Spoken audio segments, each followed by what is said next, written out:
안녕하십니까, 한맥학원 곰쌤이고요. 자, 이번 주 역시 이제 격주 온오프라인을 진행을 해야 되고요. 이번 주에 온라인을 학습을 하시는 분들께서는 이제 이 영상을 보셔야 되겠죠. 자, 지난주에 문법을 좀 배웠고요. 일단은 이 확인 문제가 과제였죠. 자, 천천히 한번 해볼게요. 감탄사 같은 경우에는 이 문장에서 감탄사는 뭐 놀람, 감탄, 부름, 대답이기 때문에 자, 그럼으로 체크하시면 될 것 같아요. 그 다음에 자, 우선은 기억 같은 경우에는 자, 적절한 게 맛이라고 하는 것들은 기본적으로 명사기 때문에 뒤에 조사가 오면 좋을 것 같아요. 그래서 맛이 좋지만, 그 다음에 자, 수박 맛도 더 좋지, 뭐 이렇게 하시면 될 것 같고요. 그 다음에 자, 니은 같은 경우에는 자, 참외 맛이 좋지만, 그 다음에 밑에 보시면 뭐 이라던가 은 같은 아이들이 오시면 될 것 같아요. 우선은 요 아이들은 기본적으로 체온 뒤에 붙어 있는 뭐로 볼 수 있다는 거, 조사로 볼 수 있다는 거, 이렇게 정리하시면 될 것 같아요. 거기에서 품사가 나머지와 다른 것을 골라 써보자라고 합니다. 자, 일단은 쌤이 간편하게 팁을 드렸죠. 뭐뭐 니은이라던가 뭐뭐 는과 같은 현재형 어미를 붙여보자. 헷갈리는 경우가 있으면. 자, 길다는 누가 봐도 상태이기 때문에 형용사고요. 높다 형용사. 가늘다 가는다 말 안 되죠, 그죠? 형용사고요. 넘기다는 이음 붙여보면 넘긴다, 일단 말은 되는 것 같아요. 그다음에 안타깝다는 안타깝다 안 되죠, 그죠? 따라서 넘기다가 동사라는 거, 나머지는 전부 다 형용사로 정리를 해놓으시면 될 것 같아요.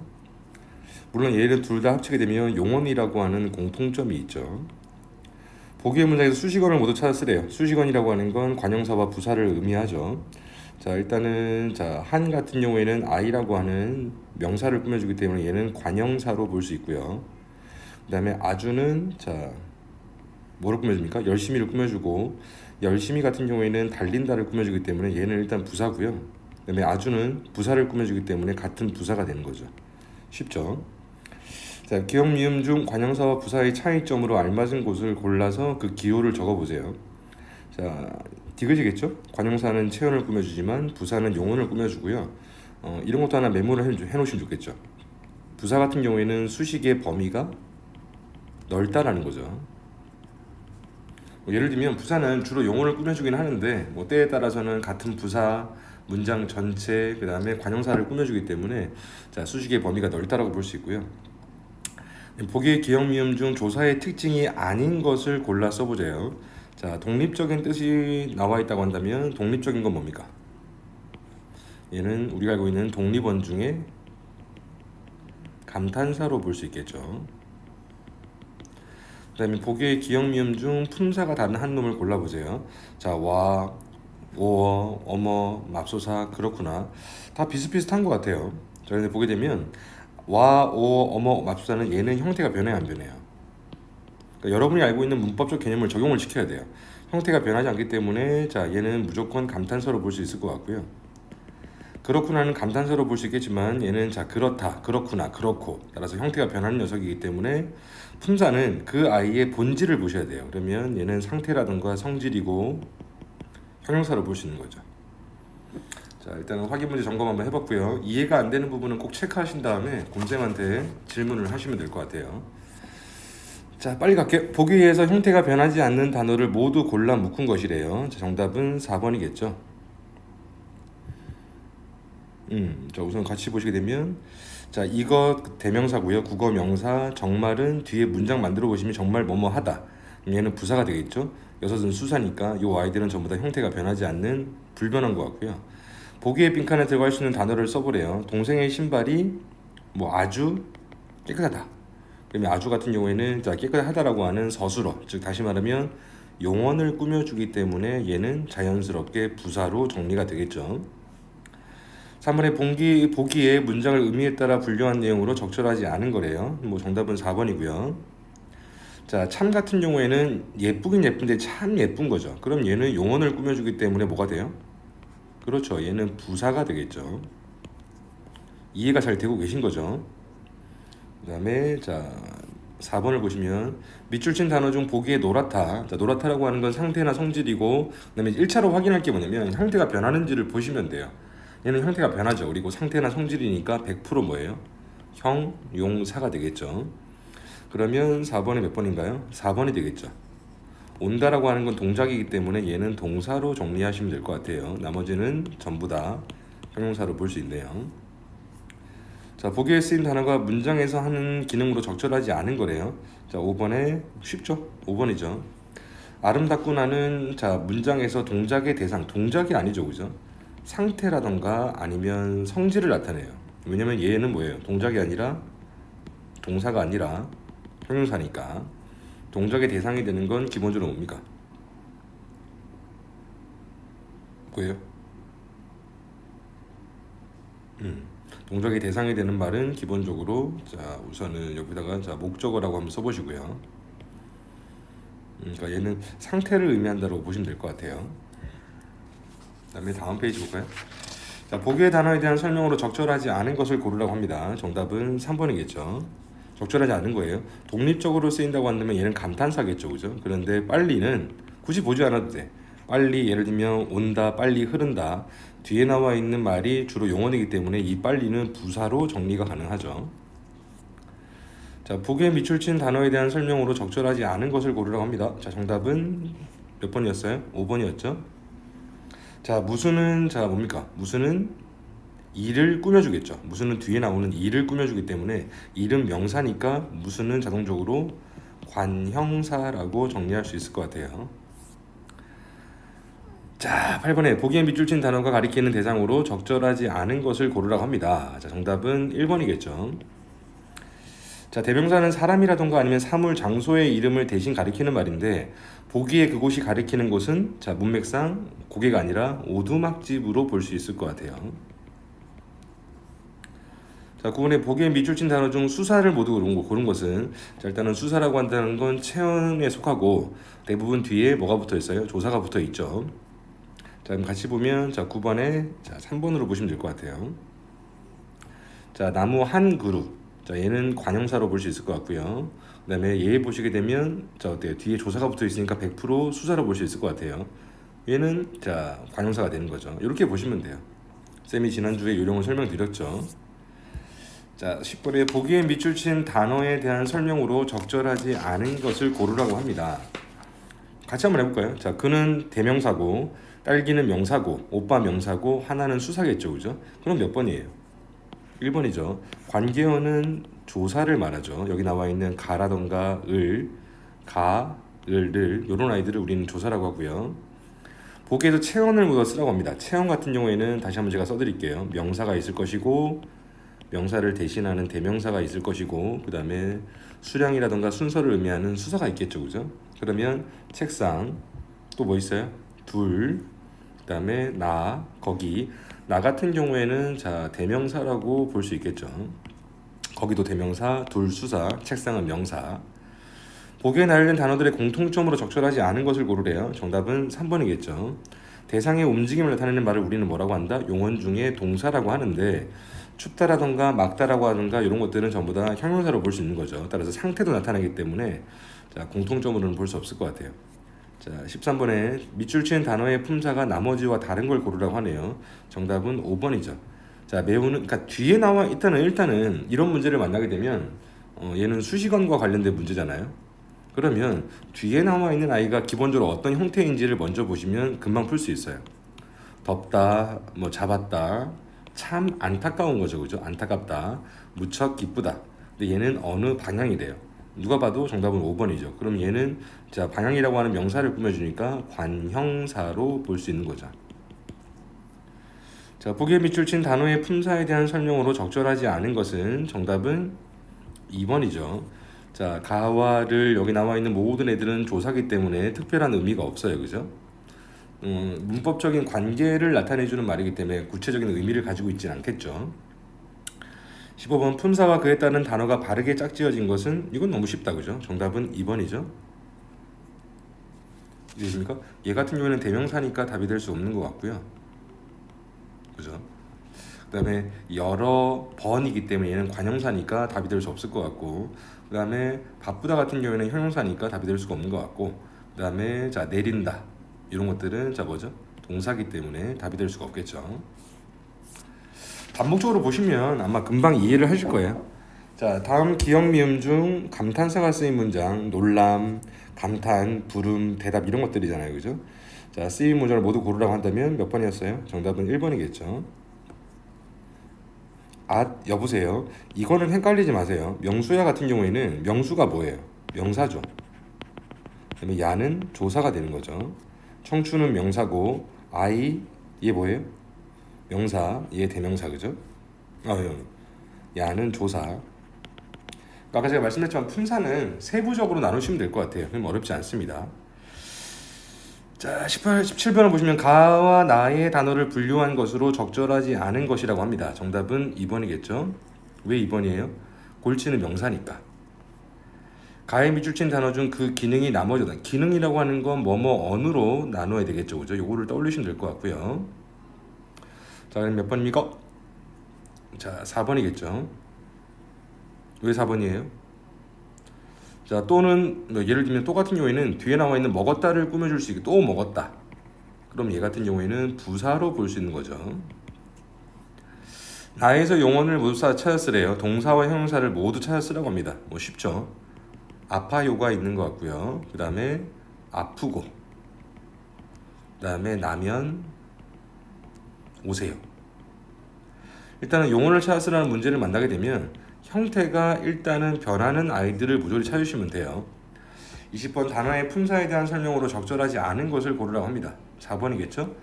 조사, 대명사, 수사를 묶어서 체언이라고 하는 게 아니라 조사는 빼고요. 대명사, 수사, 명사를 묶어서 체언이라고 하고 이 조사는 관계언이라고 하죠. 21번을 볼까요? 보기에 대한 설명으로 적절한 것을 고르라고 합니다. 자, 보기를 보시면 정답은 3번인 것 같고 얘는 설명이 좀 필요 없을 것 같아요. 입다는 동사고 하늘은 명사니까 그죠? 22번에 보기의 문장에 사용된 단어의 품사를 알맞게 분류한 것은 정답은 3번이 되겠죠. 하나는 명사니까, 그 다음에 오빠는 명사니까 얘는 뭐가 틀렸어요? 급히 나왔다 라고 하면 얘는 자 부사로 볼 수 있겠죠. 그죠? 그 다음에 조사는 자 얘는 왜 틀렸을까요? 가와 을이 조사가 되겠죠. 예를 들면 얘 있죠. 먹었다. 그러면 억과 다는 이 먹이 명사가 아니잖아. 그러면 억과 다는 뭐가 되는 거예요? 얘는 어미로 볼 수 있는 거죠. 체언은 항상 조사는 항상 체언 뒤에 붙어 있어야 되니까. 23번에 보기에서 다른 말에 붙어서만 쓰일 수 있는 단어를 모두 골라 쓰라고 합니다. 다른 말에 붙어 쓰는 거 뭐를 떠올리면 좋아요? 조사를 떠올려야 되겠죠. 그죠? 그러면 에서가 보이고요. 그리고 까지가 보이고 그리고 이가 눈에 보이네요. 자, 다음 글은 품사를 의노하여 쓴 글이다. 기억니에 들어가기에 적절한 품사를 쓰래요. 엄청 쉬워요. 자, 내가 과거에 장음급제를 했구나 해서 했구나는 한다, 하다. 따라서 얘는 뭐죠? 동사가 될 수 있을 것 같고요. 그러면 니은은 뭘까요? 자, 어떠하다기 때문에 어떠하다는 상태를 의미하죠. 그죠? 그러면 니은은 고민하지 마시고 형용사를 써놓으시면 될 것 같아요. 25번에 보기 2는 보기 1에 제시된 단어들의 공통점을 정리한 거래요. 빈칸에 들어갈 알맞은 단어를 쓰라고 합니다. 문장의 쓰임에 따라 이 아이들은 뭐가 변해요? 형태가 변한다. 다른 말로 활용을 한다. 아니면 가변하다. 그리고 주로 어디 자리? 서술어의 자리에 놓인다. 쌤이 강조했지만 용언이라고 하는 아이는 우리 문법에서 굉장히 중요한 역할을 해요. 그래서 반드시 확실하게 정리를 해놓으시면 도움이 되실 것 같아요. 어렵지가 않죠? 자, 초상위반 분들은 모의고사 풀이를 진행을 해야 되고요. 자, 1번에 쉬웠어요. 자, 학생의 답으로 적절하지 않은 거예요. 정답은 2번이겠죠. 체언에는 A, C, E, H가 있대요. 자, 이건 뭐가 틀렸습니까? 그는 대명사고 잠은 명사고 그 다음에 중은 명사의 일종인 의존 명사예요. 오케이? 그 다음에 모두 체언에 해당하고요. 근데 종일 같은 경우에는 관계어인 부사에 속하는 겁니다. 만약 종일이 조사와 결합하여 쓰였다면 명사로 쓰인 거지만 종일이 문장에서 단독으로 쓰인 경우에는 종일, 이 아이가 단독으로 쓰인 경우에는 부사라고 보시면 돼요. 이것도 주의사항이 되겠죠. 아마 어려웠을 텐데 질문이 한 분도 없었어요. 이해되십니까? 그 다음에 2번을 보시면 보기에 미주친 부분에 해당하는 사례로 적절한 것은 동일한 형태의 인칭 대명사가 여러 인칭에 사용되는 경우가 있다. 자, 정답은 4번이겠죠. 자, 설명을 드리면 인칭 대명사는 각각 하나의 대명사가 하나의 인칭에 대응하는 것이 일반적이에요. 그런데 저는 말하는 네가 윗사람이나 그다지 가깝지 아니한 사람을 상대할 때 자기를 낮추어 가리키는 1인칭 대명사로 쓰기도 하고요. 앞에서 이미 말했거나 나온 바 있는 사람을 도로 가리키는 3인칭 대명사로 쓸 때도 있어요. 이해되십니까? 따라서 자, 이거 좀 정리해 놓으시고요. 보기를 참고하여 동사와 형용사에 대해 이해한 내용으로 적절하지 않은 것을 고르래요. 자, 잘 고르셨나요? 정답은 2번이겠죠? 자, 동사에는 명령형 어미 뭐뭐어라, 청유형 어미 뭐뭐자가 결합하기 어렵지만 아니죠. 동사 같은 경우에는 명령형, 청유형으로 바꿨을 때 말이 되는 거고요. 형용사 같은 경우에는 제가 한번 해볼까요? 아름답다에 뭐 아름답자 아니면 명령형 어미를 갖다 붙였을 때 조금 말이 안 되죠, 그죠? 따라서 동사와 형용사가 헷갈릴 때 명령형으로 바꿔봤을 때, 청유형으로 바꿔봤을 때, 아니면 현재형으로 바꿔봤을 때 말이 되면 전부 다 동사로 전부 다 동사고요. 말이 안 되면 형용사로 보시면 돼요. 4번을 보시면 자, 윗글에 대한 이해로 적절하지 않은 것을 고르래요. 정답은 4번이죠. 동사는 형용사에 비해 이다와 활용 양상이 유사하다. 이게 왜 틀렸을까요? 자, 마지막 문단의 마지막 문장을 보시면 이런 점을 고려하면 이다의 활용 방식은 대체로 형용사의 활용 양상과 유사하다는 것을 알 수가 있습니다. 그죠? 그죠? 그러면 자, 이게 정답이 되는 거죠. 윗글을 바탕으로 보기에 A부터 E를 이해한 내용으로 적절하지 않은 거래요. 자, 5번에 4번으로 보시면 될 것 같습니다. 세 번째 문단의 네 번째 문장인 동사 어간과 달리 형용사 어간에는 명령형 어미 뭐뭐어라라던가 청유형 어미 뭐뭐자가 붙을 수 없다라고 나와 있고요. 여러라는 형용사가 아니라 동사라는 것을 알 수가 있습니다. 그죠? 자, 국어노트 같은 경우에는 아마 문법상으로 봤을 때 학교에서 좀 꼼꼼하게 안 배웠던 사람이라고 한다면 자, 학원에서 뭔가를 배웠죠. 그죠? 그래서 새로운 걸 뭔가를 배웠을 때 아니면 중요한 내용을 배웠을 때 꼭 한번 자, 정리를 해보시기 바랍니다. 자, 오늘 배울 내용은 소설이고요. 자, 같이 한번 보도록 할게요. 내용은 그렇게 길지 않고요. 자, 일단은 기본 개념부터 정리를 한번 해봅시다. 자, 소설 하게 되면 가장 중요한 게 허구와 개연성이에요. 이게 무슨 말이냐면 허구는 현실에서 있음직한 이야기를 작가의 상상을 통해 만들어낸 거죠. 그래서 허구라고 하는 거고요. 마음대로 만들면 안 돼요. 반드시 현실과 연관성이 있어야 되기 때문에 얘를 성질로 봤을 때 개연성이라고 하는 거죠. 물론 제가 쭉 한번 정리해 드릴게요. 소설하게 되면 허구성 좀 키울까요? 그 다음에 현실과 연관성이 있어야 돼. 개연성. 그리고 긴 줄글로 되어 있으니까 얘를 뭐라고 하죠? 산문성. 그 다음에 소설은 자, 지어낸 허구지만 그 안에 담고 있는 내용은 바른 이야기를 담아야 되기 때문에 진실성이라고 하죠. 그죠? 그리고 소설은 갈등이 굉장히 중요한데 이 갈등이 일정한 시간의 흐름에 따라 진행이 되기 때문에 서사성으로 볼 수 있는 거죠. 그리고 소설을 언어로 표현한 예술이라고 하기 때문에 예술성이라는 성질도 가지고 있어요. 일단 이런 것들은 기본적으로 정리를 할 수 있으면 참 좋을 것 같고요. 자, 볼까요? 소설의 뜻, 현실 세계에서 있을 법한 일을 작가가 상상하여 꾸며 쓴 허구적인 이야기다. 이야기로 자, 서사문학의 한 갈래라고 보시면 돼요. 서사문학. 서사가 뭐라고 했죠? 시간의 흐름이라고 말씀을 드렸어요. 그 다음에 여기 밑에도 자, 서사문학이라고 써보시고요. 자, 소설의 구성 요소에는 기본적으로 세 가지가 필요해요. 작가가 나타내고자 하는 중심 생각이기 때문에 모든 글에 다 있는 주제로 보시면 되고요. 그 다음에 하나의 구성이 있어야 되고 그다음 독특한 그 글만의 문장의 느낌이 있어야 돼요. 특성이 있어야 돼요. 그러면 이런 걸 우리 문체라고 하는데 일단은 하나의 어떤 작품이 구성되려면 자, 인물이 있어야 될 것 같고요. 그 다음에 소설 속에서 발생하고 진행되는 온갖 일들을 우리는 사건이라고 하죠. 그리고 이런 사건이 일어나는 시간이나 장소를 배경이라고 합니다. 됐죠? 자, 소설의 구성을 보시게 되면 기본적으로 자, 갈등이 발생을 하고요. 뜬금없이 나오면 안 돼요. 반드시 뭐가 있어야 돼요? 원인이 있어야 되기 때문에 인과관계로 말씀하신 것 같고요. 그리고 이것도 알고 계시면 좋아요. 자, 현대와 고전의 차이점이 있죠. 현대 같은 경우에는 반드시 이 지금 인과관계가 확실해요. 눈에 보여요. 그래서 얘를 우리는 다른 말로 필연성으로 사건이 전개가 돼. 그런데 고전 같은 경우에는 주로 사람들의 말로 전해지는 구비문학이래요. 구비문학 아니면 다른 말로 구전문학이라고 하죠. 구비구전이라고 하는 건 사람의 입을 통해 전달이 되는데 사람의 입은 기기가 아니기 때문에 내용이 전달되다 보면 삭제가 되기도 하고 아니면 추가가 될 수도 있어요. 그래서 고전의 어떤 사건 같은 경우에는 고전의 갈등 같은 경우에는 우연성이라는 성질을 가지고 있다라고 정리하시면 좋을 것 같아요. 됐어요? 자, 밑에 흥미와 긴장을 동반하며 통일성을 목적으로 작가가 계획적으로 엮은 짜임새라고 나와 있죠. 자, 소설의 구성 단계를 보시면 일단은 발단 다 써볼게요.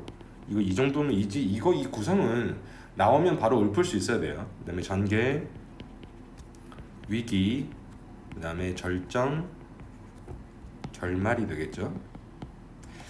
자, 인물과 배경이 소개가 돼야 돼요. 그러니까 기본적으로 발단은 소개가 키워드라고 보시면 돼요. 그리고 사건의 실마리도 소개를 해준다라고 이렇게 정리하시면 돼요. 그 다음에 소개가 끝났으니까 전개는 사건이 점차 발전하며 인물들 사이의 갈등이 키워드가 뭘까요? 스타트. 여기 키워드예요. 시작된다. 위기는 자, 긴장감과 갈등이 점점 심해지겠죠. 그래서 고조 정도를, 아니 다른 말로 뭐라고 하냐면 심화라는 표현도 써요. 점점 깊어지겠죠. 절정은 최고조를 말하는데, 자, 긴장감과 갈등이 최고조에 이르며 키워드고요. 인물의 성격이 분명히 드러나고 주제가 살짝 제시가 되는 구간이라고 볼 수 있고요. 그 다음에 갈등이 해소가 된다. 이게 키워드가 될 수 있겠죠. 어렵지 않죠? 자, 시점 정리해 볼게요. 시점이라고 하는 건 시에서 운율이 있다고 한다면 소설 같은 경우에는 가장 두드러진 특징이, 그래서 말하고 있는 서술자가 있고 이 서술자의 시각에 따라서 자, 좀 다른 느낌으로 내용이 전개가 될 수 있다는 거예요. 그래서 일단은 시점을 풀이를 하게 되면 서술자의 시각으로 보시면 될 것 같고요. 작품에서 이야기를 풀어나가는 주체인 누가? 서술자가 사건이나 인물 등을 바라보는 자, 뭐를 말한다? 관점을, 시각을 말한다라고 보시면 될 것 같아요. 그리고 주의사항, 학교 내신이라고 한다면 이런 데 좀 체크를 하면 좋겠죠.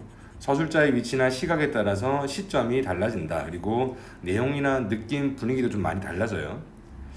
자, 소설 속에 나가 등장하여, 자, 기본적으로 1인칭 같은 경우에는 나가 등장을 하죠. 그래서 나가 주인공으로서 자신의 이야기를 전달하고요.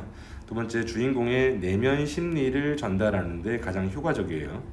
그리고 주인공과 독자와의 심리적 거리가 가깝다라는 거. 그 다음에 1인칭 관찰자를 보시면 나는 나오는데 이 나가 주인공이 아니라 관찰자라는 거죠. 그리고 이 관찰자인 나가, 주변 인물인 나가 누구를? 주인공을 바라보면서 스토리를 끌어나가요. 그래서 주인공이라고 써보시고, 인물의 상황에 대하여 객관적으로 관찰을 하는 거예요. 관찰만 하는 거니까. 됐죠? 자, 3인칭 시점은 자, 둘 다 나가 나오지 않고요. 자, 서술자가 외부 관찰자의 위치에서 이야기를 전달한다. 그러니까 쉽게 말하면 3인칭 시점의 서술자는 글에 등장하는 인물이 아니다라고 정리하시면 될 것 같고요. 인물이나 상황에 대하여 객관적으로 관찰을 한다. 자, 가장 많이 나오는 거고요. 전지라고 하는 건 모든 걸 다 안다예요. 서술자가 모든 걸 다 알고 있는 상황이라고 보시면 되고요. 대부분 다 알려주는 상황이기 때문에 독자들은 그렇게 많은 생각을 할 필요는 없을 것 같아요. 서술자는 외부에 있지만 중요해요. 자, 신처럼 전지전능한 특성을 가진다. 모든 걸 다 안다. 인물의 상황 속에 숨겨진 심리라든가 생각, 사정 등을 분석하여 전달을 하고요. 독자의 상상의 폭에는 브레이크가 많이 걸리겠죠. 제한이 될 수 있어요. 왜? 모든 걸 다 알려주니까.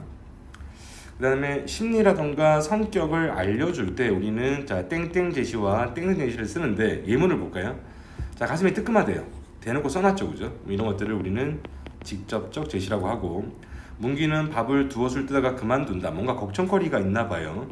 이거는 독자가 생각을 해봐야 되기 때문에 이런 것들을 간접 제시라고 한다는 거죠. 됐죠?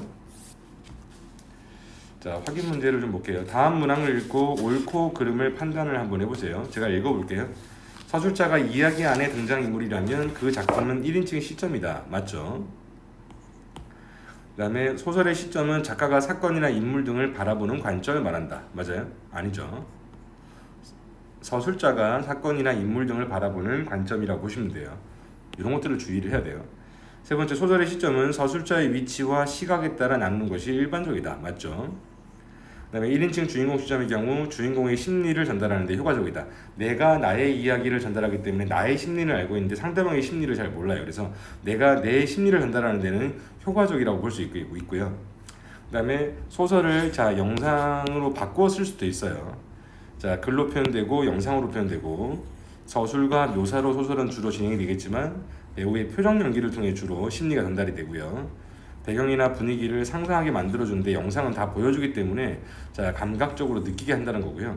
그 다음에 서술과 묘술, 그러니까 이 소설은 주로 서술과 묘사를 통해 이야기를 다 전달하는 데 비해서 영상 같은 경우에는 배경음악도 확인을 할 수 있기 때문에 분위기를 한층 더 그럴듯하게 만들 수 있죠. 다른 갈래로 재구성할 때 주의점을 보게 되면 자, 원작을 읽고 작품의 가치를 일단 이해를 해야 되고요. 재구성할 갈래의 특성을 고려해서 작품을 재구성을 해야 되겠죠. 재구성할 작품의 내용이라든가 관점 표현 등의 가치를 점검을 해야 되고요. 그리고 새로운 관점이나 상상을 더하여 원작을 어떻게 재구성할지 생각을 해보시면 좋아요. 일단은 반드시 다음 주까지는 소설을 한번 정리해 놓으시는 게 좋을 것 같아요. 누가 물어봐도 바로바로 튀어나올 수 있도록. 그리고 쌤이 늘 강조를 한 건데요. 소설도 독해가 중요해요. 그런데 소설 같은 경우에는 갈등과 사건이 굉장히 많죠. 이런 것들을 매번 줄치거나 체크하기에는 좀 피곤해요. 그러니까 소설 독해 팁을 드리면 자, 이런 갈등과 사건을 만들어가는 게 등장 인물이죠, 그죠? 따라서 인물 파악만 잘하셔도 돼요. 인물 파악을 잘할 경우에는 갈등과 사건이 벌어진 이유까지 내가 파악이 될 수 있으니까 그래서 이렇게 공부를 좀 효율적으로 하시면 좋을 것 같고요. 소설이라 좀 긴데 자, 우선은 좀 발췌문이라서 그렇게 많지는 않습니다. 발단, 조진아는 엄마 남동생 토비와 함께 차에서 힘들게 살아간다. 조진아 나왔고 엄마 나왔고 토비 나왔어요. 자, 조진아는 집세를 낼 돈이 없으니까 제가 봤을 때는 좀 집이 좀 가난하구나. 자, 아빠는 3개의 동전 뭉치와 1달러짜리만 가득 든 마요네즈 통을 남긴 채 소식이 없다. 자, 아버지는 뭔가 문제가 좀 있나 봐요. 조진아는 친구들에게 이 사실을 숨기지만 하는 건 조진아는 어떤 아이였죠? 자존심이 좀 강한 친구가 아닐까. 친한 친구 루엔에게 들키고 만다. 조진아는 자신이 불쌍해서 견딜 수가 없다. 자, 그런 조진아의 눈에 띄인 건 잃어버린 개를 찾아주면 사례금 500달러를 주겠다는 내용의 전단지 한 장. 자, 이런 것들을 일반적인 친구들은 관심을 두지 않죠, 그죠? 하지만 조진아는 지금 어때요? 가난한 상황이기 때문에 관심을 가질 수밖에 없다는 거죠. 이런 것들을 우리는 뭐라 그래요? 인과관계 아니면 필연성이라고 보시면 돼요. 자, 위기 조진아는 개를 훔칠 방법을 궁리하다가 카멜라 아줌마의 개 윌리를 훔쳐 빈집에 숨겨둔다. 빈집에 잠시 머물렀던 떠돌이 무키 아저씨는 윌리가 조진아의 개가 아니라는 것을 알았지만 모른 척 해준다. 조진아는 양심의 가책을 느껴 괴로워하다가 자, 등장인물이 약간 청소년인 것 같고요. 자, 이런 것들을 통해서 분명히 변화를 보일 거예요. 이런 것들을 우리는 뭐라고 하냐면 성장 소설이라고 합니다. 이것도 알고 계시면 도움이 좀 되실 거예요. 자, 절정 파트라고 한다면 사건과 갈등이 최고조에 이르는 부분이라고 보시면 될 것 같아요. 자, 위트모어가 어귀에 도착하자 윌리는 나를 앞질러 갔다. 집에 돌아와서 강아지가 신이 났나 봐요. 앞에서 하도 잡아 끌어서 목에 매단 줄이 끊어질까 걱정될 정도였다. 나도 알고 있다. 녀석이 얼마나 이 거리를 달리고 싶어 하는지. 부지런히 달려 대문을 지나고 현관 베란다 계단을 뛰어올라 개구멍을 통과해 고장 카멜라 아줌마의 무릎 위에 폴짝 올라타고 싶겠지. 여기 보시면 순수라고 써보시고요. 집이 가난하기 때문에 일단은 큰 실수를 하긴 했는데 조진아를 굉장히 악한 인물로 볼 수는 없을 것 같아요. 물론 이제 이거를 인정을 할 수는 없죠. 집안이 어렵다고 해서 도둑질을 한다 이건 아닌 것 같고요. 하지만 나는 그렇게 서두를 거 없다. 거리에 우리를 볼만한 사람이 아무도 없어야 했으니까 개를 훔쳤다는 사실이 잘못된 행동이니까 계속 뭐를 보고 있는 거예요? 눈치를 보고 있는 거죠. 아니 쉽게 말하면 죄책감 등으로 볼 수 있을 것 같아요. 나는 윌리를 멈춰 세운 다음 눈을 가늘게 뜨고 도로 위를 살펴보았다. 자, 꼼꼼하고 차분하다는 걸 볼 수 있고요. 그런데 이 내용이 쓰여지지 않았기 때문에 우리는 등장인물의 말과 행동을 통해서 파악을 해야 돼요. 이런 것들을 무슨 제시라고 한다? 간접 제시라고 한다라고 정리를 해놓으시면 될 것 같아요. 써드릴게요. 제시.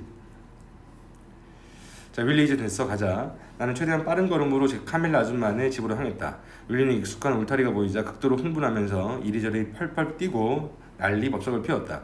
나는 울타리를 따라 살금살금 걸어갔다. 두 손으로 목걸이 끈을 단단히 쥐었다.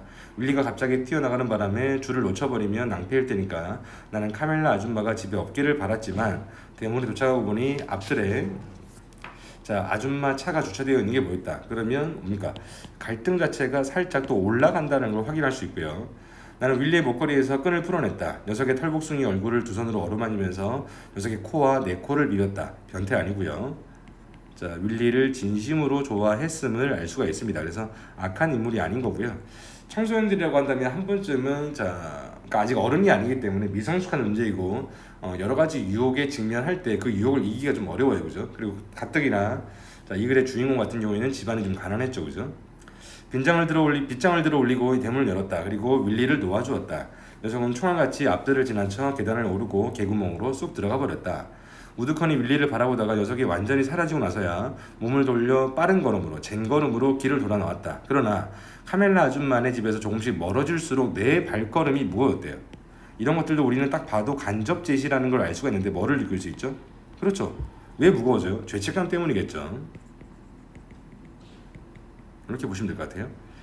길 모퉁이에 다다랐을 때는 다리에 시멘트 벽돌을 매단 것처럼 더 이상 걸을 수가 없다. 억지로 한 걸음 한 걸음 힘겹게 발을 딛다가 한 발짝도 움직일 수 없는 지경이 됐을 때 드디어 걸음을 멈췄다. 왜 그래?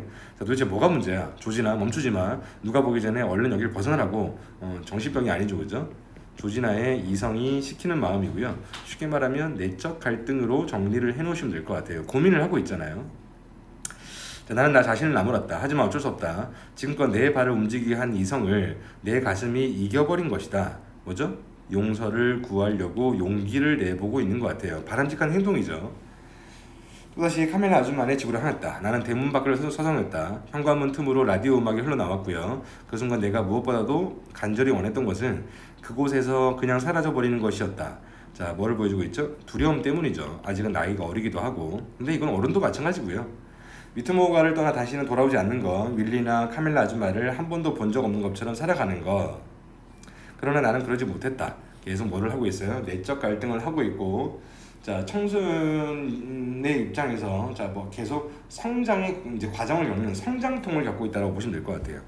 깊이 심호흡을 하고 한 손을 가슴에 얹었다. 손끝에 빠르고 강하게 뛰는 심장 박동이 느껴졌다. 나는 대문을 열고 시멘트를 얹은 듯 무거운 발걸음 계속 죄책감을 보여주고 있죠. 카멜라 아줌마네 현관문으로 향했다. 아줌마, 나는 아줌마를 가만히 불렀다. 조진아. 문틈에서 아줌마의 반가운 외침이 들렸고요. 아줌마는 윌리를 데리고 현관문 쪽으로 다가왔다. 녀석이 온몸을 흔들며 아줌마의 얼굴을 여기저기 핥아대고 있다. 더러운 자식. 자, 이것 보렴. 윌리가 돌아왔어. 아줌마의 두 눈에서 행복한 눈물이 흘러내렸다. 아줌마의 표정은 더없이 행복해 보였고요. 이런 것들을 우리는 직접 제시라고 할 수 있고요. 그래서 이 녀석이 개구멍으로 쑥 들어오더니 주방으로 고장 달려가는 게 아니야. 언제 집을 나갔냐는 듯이 말이야. 아줌마는 윌리의 코에 쪽하고 뽀뽀를 했다. 자, 이렇게 아줌마가 너무 격하게 반기니까 우리의 주인공이 진심을 고백하기에 조금은 주춤거릴 수도 있을 것 같아요. 정말 믿을 수 없는 일이지. 아니 그러니까 제 말은 믿을 수 있어요. 왜냐하면 내가 쭈뼛거리고 있자 아줌마가 방 문을 열어주었다. 어서 들어오거라. 이 녀석 목욕 좀 시켜줘야겠어. 꼴이 말이 아니야. 아니 먼저 소시지를 좀 구워줘야지. 나는 아줌마를 따라 거실을 지나쳐 주방으로 갔다. 아줌마 저는요. 그게 말이에요. 계속 뭐하고 있어요? 내적 갈등을 계속 하고 있는 거죠. 만약에 이 아이가 바로 뭔가 진실을 말했다고 한다면 우리가 받는 감동은 좀 적었을 것 같아요. 그죠? 하지만 카멜라 아줌마의 귀에는 아무것도 들리지 않는 모양이었다. 경쾌하게 콧노래를 흥얼거리며 조그만 소시지를 프라이팬에 올리는 와중에도 끊임없이 윌리에게 말을 걸었다. 그래서 윌리가 돌아왔다는 어떤 절박함 때문에 소리 절박함이 아니죠. 기쁨이겠죠. 카멜라 아줌마 의도했던 것보다 더 큰 목소리가 튀어나왔다. 자, 얘는 절박함 때문일 거예요. 나도 모르는 사이에 거의 고함에 가까웠다. 아줌마가 놀란 눈으로 나를 돌아보았다. 들을 말씀이 있어요. 아줌마는 프라이팬 뚜껑을 덮고 나를 향해 몸을 돌렸다. 그래 말해보렴. 나는 꼬질꼬질한 리놀륨 바닥에 시선을 고정한 채 고개조차 돌리지 못했다. 왜죠? 죄책감 때문이죠. 아줌마가 서 있는 오븐 앞바닥에 윌리가 남긴 조그만 진흙 발자국 여기저기 흩어져 있다. 제가 윌리를 훔쳤어요. 자, 진실 고백을 했어요. 나는 여전히 고개를 푹 숙인 채 말했다. 갑자기 견디기 힘든 정적이 고요함이 주방을 덮였다. 카멜라 아줌마의 숨소리가 거칠어졌다. 자, 당황한 카멜라 아줌마의 모습이 나와 있고요. 마침내 아줌마가 입을 열었다. 그게 무슨 말이니? 나는 그제야 고개를 들었다. 아줌마는 포크를 손에 든 채 오븐 앞에 조각처럼 서 있다. 얼굴이 창백하게 질린 나머지 거뭇거뭇한 반점이 계피가루처럼 도드라져 보였다. 자, 충격이라는 거죠. 윌리는 아줌마 옆에 얌전히 앉아 멀뚱멀뚱 아줌마와 소시지를 번갈아 쳐다봤다. 말 그대로네요. 제가 윌리를 훔쳤어요. 제가 아줌마네 집들에서 이 아이를 데려갔어요. 아줌마는 얼마 동안 싱크대 모서리를 꽉 붙잡고 있더니 식탁 의자를 빼내어 그 위에 털썩 주저앉았다. 계속 당황스러움, 놀람 등을 보여주고 있는 것 같고요. 하지만 왜? 그 순간 나는 내 평생 가장 힘겨운 일을 해냈다. 아줌마한테 모든 사실을 털어놓은 것이다. 그러면 결국 마음은 시원할 것 같아요. 세계의 동전 뭉치와 마요네즈 통을 세운 1달러 지폐들 이야기부터 무키 아저씨가 통나무 위에 올 윌리의 초록색 스카프를 놓고 떠난 이야기까지 모조리 말해버렸다. 자, 요약을 하고 있고요. 그럼 이런 요약을 하게 되면 진행 스토리가 어때요? 굉장히 빨라지겠죠, 그죠? 그러니까 이것도 하나의 팁이에요. 대화체가 많으면 사건의 진행 속도는 굉장히 느려요. 근데 이런 것들이 나오게 되면 사건의 진행 속도가 굉장히 빨라진다라고 정리하시면 좋아요. 그런 다음에 아줌마가 나를 미워하기만을 기다렸다. 그러나 아줌마는 손을 뻗어 내 손을 가만히 잡아주었다. 뭐를 보여주고 있어요? 자, 일단은 이 얘기겠죠. 자, 옆에 보시면 인정이 많고 정이 많고 자, 굉장히 따뜻한 마인드를 가지고 계신 것 같아요. 힘든 시간을 겪다 보면 어쩔 수 없이 나쁜 짓도 하게 되는 법이지. 그렇지 않니? 나는 고개를 숙인 채 대답할 말을 찾았다. 하지만 뭐라고 말해야 할지 도무지 알 수가 없다. 죄를 저었으니까. 본인도 인정하고 있고요. 하지만 그렇다 해도 네가 한 짓은 정말 나쁜 거야. 조진아, 그건 변하지 않아. 자, 잘못을 정확하게 지적을 해주고 있어요. 굉장히 괜찮은 어른이죠. 나는 가만히 고개를 끄덕였다. 여전히 시선을 바닥에 꽂은 채 긴 머리가 흘러내려 얼굴을 가렸다. 자, 반성을 하고 있고요. 죄책감을 느끼고 계속 반성을 하고 있는 것 같아요. 눈물이 새어나와 코끝을 따라 바닥으로 뚝뚝 떨어졌다. 주방 안은 고요했다. 오븐 위에서 소시지가 지글지글 익는 소리, 냉장고 위에 놓인 시계가 째깍째깍 울리는 소리만이 공간을 흐트러뜨릴 뿐이었다. 그만큼 굉장히 고요했다. 정적이 강했다라는 소리죠. 이윽고 카멜라 아주머니가 의자에서 일어나 오븐을 살펴보러 갔다. 아줌마는 프라이팬에서 소시지를 꺼내어 조각조각 잘랐다. 윌리가 아줌마 발치에서 기분 좋은 신음소리를 냈다. 째깍째깍째깍 시계는 잘도 들어왔다. 죄송해요. 째깍째깍째깍 카멜라 아줌마는 소시지 조각을 윌리의 밥사발에 떨어뜨렸다. 녀석은 소시지 조각들을 한 입에 삼켜버리고는 사발마저 먹어버릴 듯 샅샅이 그릇을 핥았다.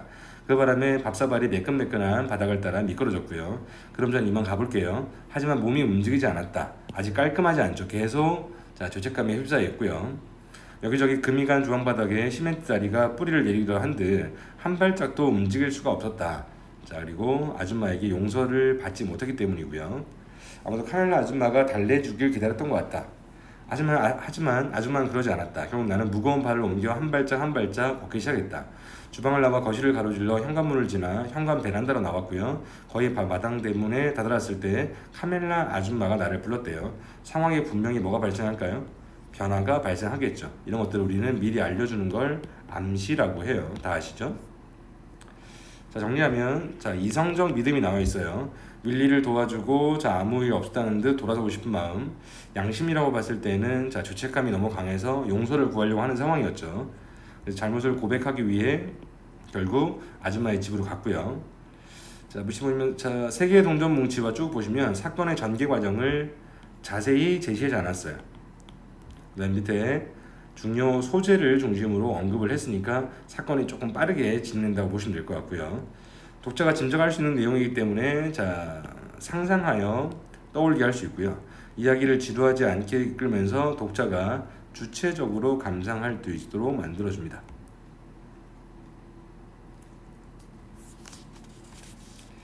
자, 결말, 조진아. 결말이라고 한다면 사건의 종료라고 볼 수 있고요. 그 다음에 갈등의 해소라고 정리하시면 좋을 것 같아요. 조진아, 나는 걸음을 멈추고 돌아봤다. 아줌마는 윌리를 아는 채 현관 베란다에 서 있다. 녀석이 꼬리를 좌우로 흔들 때마다 탁탁탁 하는 소리가 났다. 내일 토비랑 같이 오지 않을래? 둘이서 윌리를 한식시켜줬으면 좋겠어. 카멜라 아줌마가 조진아를 용서했음을 알 수 있죠. 굉장히 멋지게 해결을 하고 있습니다. 그 말을 듣는 순간 갑자기 마법이 일어났다. 어떤 마법? 마음이 굉장히 가벼워지겠죠. 지금껏 무겁게 어깨를 짓누르고 있던 겹겹의 부끄러움이라든가 죄책감이 훌훌 날아가 버린 듯 했다. 내 몸이 가볍게 둥실 떠오르는 것 같다. 나는 힘차게 고개를 끄덕였다. 네, 좋아요. 내일 또 올게요. 그런 다음 대문을 지나쳐 정신없이 길을 따라 달렸다. 다행이야, 정말 다행이야. 내가 한 일을 토비에게 말해주고 싶어서 입이 근질근질했다. 윌리가 엄청 행복해하고 카멜라 아줌마도 우리를 미워하지 않는다고 말해주면 녀석도 그렇게 심하게 화를 내지는 않을 것이다. 내일 윌리랑 산책하러 나갈 때 토비에게 목걸이 줄을 넘겨줘야지. 그러면 녀석도 더 이상 내가 못됐다고 생각하지 않을 거야. 위트모어가를 벗어나기 직전 나는 걸음을 멈추고 한 번 더 뒤를 돌아보았다. 카멜라 아줌마가 아직도 윌리를 안고 베란다에 서 있었대요. 자, 뭡니까? 배웅을 해주고 있어요. 자, 따뜻한 마음씨를 계속 볼 수 있고요. 그리고 카멜라 아줌마가 아직도 윌리를 안고 베란다에 서 있었다. 심리가 나와 있지 않죠. 우리가 판단을 해야 되기 때문에 얘도 역시 간접 제시를 쓰고 있다라고 정리하시면 될 것 같아요. 아줌마가 나를 향해 손을 흔들어 주었다. 나도 아줌마에게 손을 흔들었다. 괄호만 볼까요? 카멜라 아줌마에게 용서받지 못하여 무겁고 괴로운 심리를 보여주다가 자, 밑에 내일 다시 오라는 카멜라 아줌마의 말에 죄책감을 떨쳐버리게 된 거죠. 자, 갈래를 보시면 장편이고요. 현대소설이고 자, 성장소설이다. 이런 것들 몰랐던 분들은 정리를 해놓으시고요. 자, 현대 미국의 어느 마을이었고 나가 나왔고 나가 주인공이니까 1인칭 주인공으로 보시면 되고요. 자, 잘못을 뉘우치는 고백하는 용기, 다른 사람의 잘못을 이해해주는 관용. 제가 만약에 학생이라고 한다면 용기와 관용에 체크 한번 해보시고 다음에 이 글 만나게 되면 이 두 마리만 떠올려 볼 것 같아요. 자, 암울할 수 있는, 어두워질 수 있는 무겁고 어두운 내용일 수 있었는데 긍정적인 성격의 인물을 통해서 자, 밝게 부담 없이 읽도록 만들어주고 있어요. 근데 극심한 내적 갈등을 겪고 있는 누구였어요? 조지나의 심리가 섬세하게 잘 표현되고 있고요. 아래쪽은 자, 괄호만 채워볼게요.